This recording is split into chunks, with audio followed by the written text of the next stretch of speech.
Bonjour à tous, je vous invite à vous abonner à cette chaîne, à aimer, à partager, à commenter ces vidéos, c'est très important. C'est une manière de nous soutenir. Merci à vous tous. Nicolas Battini, président de l'association Ou Palatino, qui défend l'identité historique et culturelle de la Corse. En avril dernier, une statuette de la Vierge a été vandalisée près d'Ajaccio. Le président de l'association dénonce une action idéologique qui émane d'une gauche woke et parisienne qui met à mal l'identité corse. Et on en parle de suite. Bonjour Nicolas Battini. Bonjour Monsieur Vidal et merci de votre invitation.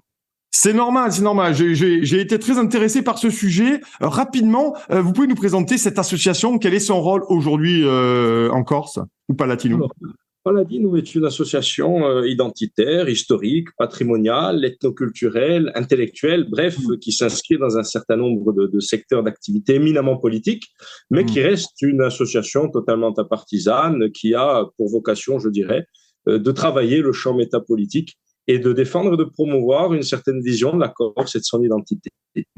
Et qui sont les adhérents, je vais dire, bien sûr, beaucoup de Corses, bien entendu.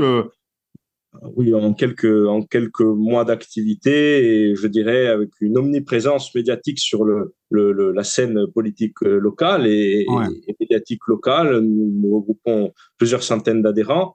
Ce qui encore c'est tout à fait conséquent en si peu de temps dans une île qui est peuplée, je le rappelle, de 350 000 habitants. Et oui, en effet, essentiellement des Corses, mais aussi des amis de la Corse qui convergent avec nous sur la définition que nous donnons de la Corse et de son identité. D'accord. Et ça répondait, parce qu'on va en parler, hein, ce sujet est extrêmement intéressant, parce qu'on en a peu parlé, et ce sujet est extrêmement intéressant finalement d'associations comme ça qui se créent et qui vivent dans le temps en défendant l'identité, parce que c'est aussi l'identité, vous l'avez dit, historique et culturelle, mais c'est une véritable identité. Et ça répond à quoi? Est-ce que aujourd'hui, Nicolas Battini, vous sentez plus qu'avant menacé? Est-ce que vous sentez que l'identité corse est plus menacée qu'avant, notamment avec les questions, vous savez, des discussions difficiles avec l'État français et Gérald Darmanin d'ailleurs, ce point-là? Absolument, mais je ne pense pas que le péril qui menace plus que jamais l'identité corse soit directement lié à ce qui se passe d'un point de vue institutionnel. C'est précisément l'originalité de notre discours, c'est que nous pensons que la revendication institutionnelle en Corse, que beaucoup d'entre nous ont soutenue et soutiennent toujours d'ailleurs, a été totalement vidée par ces élites et par ceux qui la représentent de son contenu identitaire. L'autonomie de la Corse, pour les plus audacieux de son indépendance, avec une vocation historique, c'était la préservation, évidemment, de l'identité. Aujourd'hui, on nous parle essentiellement d'autonomie pour gérer les déchets et les poubelles et les routes. Bon, évidemment, ce n'est pas la perspective que nous voulons développer. Alors, pour répondre précisément à votre question, en effet, l'identité corse aujourd'hui est menacée par deux facteurs. Le premier, c'est celui que je viens d'évoquer, c'est-à-dire le ralliement de l'élite autonomiste à la vision globale de l'élite parisienne, qui est progressiste, qui est cosmopolite et qui, somme toute, a totalement le droit de l'être. Et le deuxième facteur, c'est l'émergence du wokisme qui est relativement récente en Europe, d'autant plus en Corse, dans une zone qui est très périphérique et qui reste malgré tout une vieille terre chrétienne.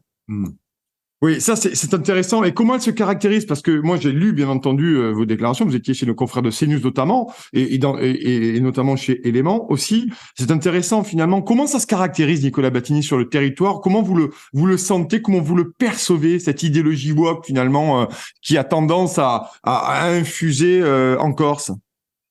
Eh bien, vous savez, de deux façons essentielles et principales. La première, c'est l'édulcoration totale du discours dit nationaliste en Corse, qui, je dirais, ne s'attache plus à définir les Corses comme une communauté historique, ce qu'ils sont d'ailleurs, c'est-à-dire un ensemble de familles qui ont en héritage une histoire commune, des traditions et des millénaires de présence sur cette île qui ont permis de façonner cette identité qui fait tant parler, et à raison, en France, en Europe et ailleurs dans le monde. Deuxièmement, ce sont des actes politiques et des positionnements tout à fait concrets.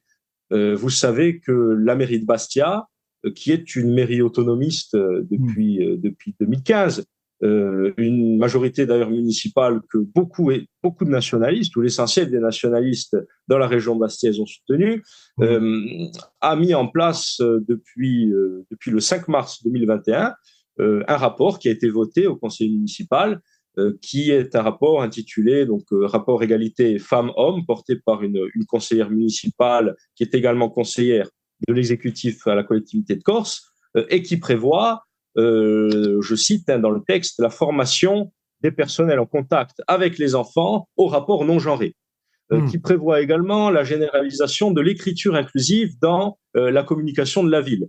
Ce sont des documents tout à fait officiels qui sont disponibles sur Internet et notamment sur le site de la mairie. Alors ceci est d'autant plus immoral d'un point de vue politique en ce que cette majorité municipale n'a jamais été élue sur cette base programmatique-là.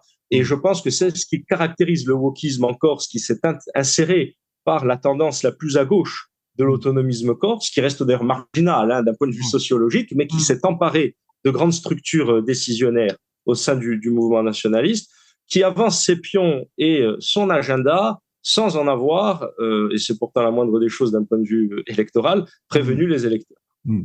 Mais on imagine que les Bastiais, avec ce genre de disposition, de dispositif, finalement, sont pas ravis de cette inclinaison, non? On imagine, Nicolas Battini. Certainement pas, d'autant moins dans une ville qui place Marine Le Pen au second tour à 60% dans le scrutin. Bon, vous voyez, sans interpréter cela comme une adhésion totale au programme de Marine Le Pen, mais ce qui donne quand même une tendance générale d'un point de vue sociétal. Ce qui est d'autant plus fascinant, c'est que l'essentiel des nationalistes corses adhèrent en effet à des positions sociétales et des définitions identitaires qui sont infiniment plus proches du camp nationaliste en France que du camp macronien, ce qui évidemment se traduit dans les résultats présidentiels. En effet, la population n'ayant pas élu la municipalité de Bastia et n'ayant pas élu la collectivité de Corse pour mener ce genre de politique, ne peut être que pour le moins sceptique et au pire largement remonté par ce genre de manœuvre politique. Comme ces sujets d'identité me passionnent, et j'imagine que nos auditeurs aussi, quelle est finalement chez les jeunes Corses aussi? Est-ce que cette identité corse aussi perdure chez les jeunes Corses aujourd'hui, qui sont très empreints de cette identité historique, culturelle, et véritablement ou pas? Est-ce que vous avez un renforcement de ce phénomène? Est-ce que vous le constatez, Nicolas Battini? Bien, vous savez, cela peut sembler paradoxal, mais plus la Corse tend à s'acculturer comme le reste du monde occidental, et plus sa jeunesse est identitaire. Ouais. Infiniment plus, finalement, que la génération de nos grands-parents, qui était une génération intégralement corsophone, qui vivait dans une Corse peuplée à 95% de Corses, et qui n'avait pas nécessairement à se poser des questions de fond, des questions existentielles, si j'ose dire, concernant leur identité, en ce que cette dernière n'était absolument pas menacée. Elle était endormie, anesthésiée, mais vivait tranquillement la place qu'elle occupait, centrale et essentielle dans le quotidien des Corses de l'époque. Donc oui, en effet, les jeunes Corses d'aujourd'hui sont infiniment plus identitaires qu'ils ne l'étaient il y a un demi-siècle, et pour cause. Notre identité nous glisse entre les doigts, mais en tant que jeunes Européens, rien de bien original, vous me direz. C'est intéressant, finalement, on voit qu'avec ce progressisme, ce wokisme, dont le wokisme fait partie, il y a une réaction identitaire, même chez les plus jeunes. Donc finalement, ça veut dire que la culture corse est encore très vivace. Absolument. J'irais même plus loin. Au-delà de la réaction qui est très claire, qui est très visible au sein de la jeunesse, d'ailleurs en témoigne la moyenne d'âge de nos centaines d'adhérents. Vous savez que nous ne dépassons pas en la matière les 35 ans. Énormément de jeunes, avec une sociologie, il est vrai, alors qualitative, en même temps très populaire. Nous partons du jeune ouvrier périphérique au jeune artisan, chef d'entreprise dynamique, à tendance plutôt libérale. Il est évident que cela va bien au-delà de la jeunesse. Vous pouvez assister aujourd'hui en Corse à une recomposition qui tendra à s'intensifier dans le champ politique et intellectuel. Vous savez, le paysage politique corse jusqu'à aujourd'hui était divisé entre nationalistes d'un côté et républicains, jacobins de l'autre.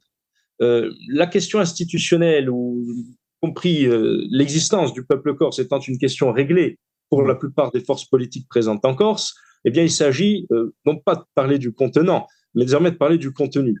Et nous assistons à une recomposition entre identitaire et globalement progressiste, mais c'est une déclinaison, je dirais, dialectique qui s'incarne et se réalise dans la totalité des forces politiques en Corse. C'est-à-dire que même au sein des nationalistes qui se différencient entre autonomistes d'un côté et indépendantistes de l'autre, on assiste à je dirais, une recomposition des positionnements entre identitaires et progressistes. C'est-à-dire la question institutionnelle, dès lors qu'on nous explique qu'un père et une mère doivent être remplacés par parent 1 et parent 2 et qu'un enfant enraciné dans la tradition de son village, du cimetière de ses ancêtres, des anecdotes racontées en famille doit laisser place à un enfant GPA acheté en Ukraine pour 50 000 $, il est évident que la question institutionnelle apparaît comme, sinon secondaire, pas prioritaire. Alors, il nous reste encore 3 minutes et merci Nicolas Battini d'avoir accepté mon invitation ce matin. Je voulais qu'on parle aussi de la multiplication des actes christianophobes en Corse, sujet important mais pas du tout traité dans les médias de masse. Vous pouvez nous en parler quelques mots là-dessus? Oui, alors depuis le début de l'année, nous assistons à un certain nombre de dégradations, de croix, de statues de la Vierge. Bon, une proximité finalement, une intensification de ces événements qui poussent en effet un certain nombre de Corses à envisager une forme de cohérence entre eux.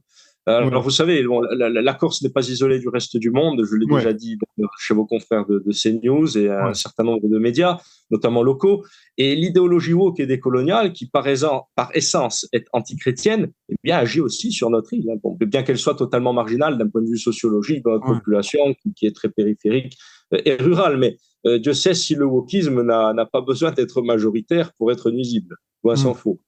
Mais j'imagine qu'il y a des enquêtes en cours là-dessus, sur ces dégradations, bien entendu. Mais vous avez une idée, finalement, de qui aujourd'hui est l'auteur de ces dégradations. Finalement, il y a un mouvement véritablement qu'il faut prendre en compte, dont il faut s'inquiéter en Corse. Eh bien, la chose se passant déjà depuis des années ainsi sur le continent, ce n'est pas à exclure en Corse, encore que je ne pense pas qu'il y ait véritablement un mouvement organisé. Je pense qu'il y a surtout des personnalités qui sont enclines à haïr ce qui caractérise l'identité de la Corse, au-delà d'ailleurs de l'identité de l'Europe, et qui, par le développement et la diffusion du discours woke dans les grands médias, tend, je dirais, à se désinhiber, à se décomplexer et peut-être à se permettre un certain nombre de passages à l'acte qui font plaisir à ces individus. Mais je ne pense pas que l'on soit aujourd'hui en Corse dans une forme d'organisation visant à dégrader et à nuire de ce point de vue. Oui, c'est toujours la question entre le fait divers et finalement le fait de société qu'il faut prendre en compte. Vous voyez, c'est ça, c'est toujours la limite est ténue entre les deux, surtout sur cette question-là. C'est vrai, mais je pense que dès lors que des faits divers s'inscrivent dans des grandes dynamiques de masse, bien qu'il n'y ait pas de concertation entre leurs différents auteurs, on peut les considérer comme des faits de société. Alors, toute dernière question avant de vous laisser. Je voulais revenir là-dessus sur cette sauvegarde, cette réaction à cette idéologie woke qui commence qui arrive sur la Corse. Est-ce qu'on peut penser dans les mois à venir, les semaines, les mois à venir, que le mouvement nationaliste aujourd'hui pourrait connaître un essor à la faveur finalement de ce moment identitaire qui est chez vos jeunes aujourd'hui? Eh bien, je pense que, vous savez, le nationalisme encore, c'est déjà extrêmement massifié. Il dirige la Corse depuis 2015, mais il connaît, comme je l'évoquais au début de notre interview, une subversion de l'intérieur à partir d'un certain nombre de ces élites qui ont vidé totalement le contenu identitaire de la revendication autonomiste en Corse et qui, en effet, se sont soumis pour obtenir des avancées institutionnelles aux exigences d'une élite de gauche parisienne plutôt wokisée. Je pense que, pour répondre à votre question et pour conclure rapidement, je pense que le prochain essor, en effet, viendra du sein, de l'intérieur du nationalisme corse et tendra à s'opposer à ces tendances wokisantes qui se sont emparées des grandes structures décisionnaires. Je crois, nous assistons, je le pense, j'en suis persuadé, à une révolte de la base nationaliste, mais pas seulement, car celle-ci est renforcée par la convergence de gens de Corse qui sont globalement de droite, qui sont très enracinés et qui sont largement favorables à une autonomie au sein de la France dans une optique identitaire. Merci beaucoup, Nicolas Battini. Vous êtes président de l'association Ou Palatinou. Merci beaucoup d'avoir été avec nous ce matin.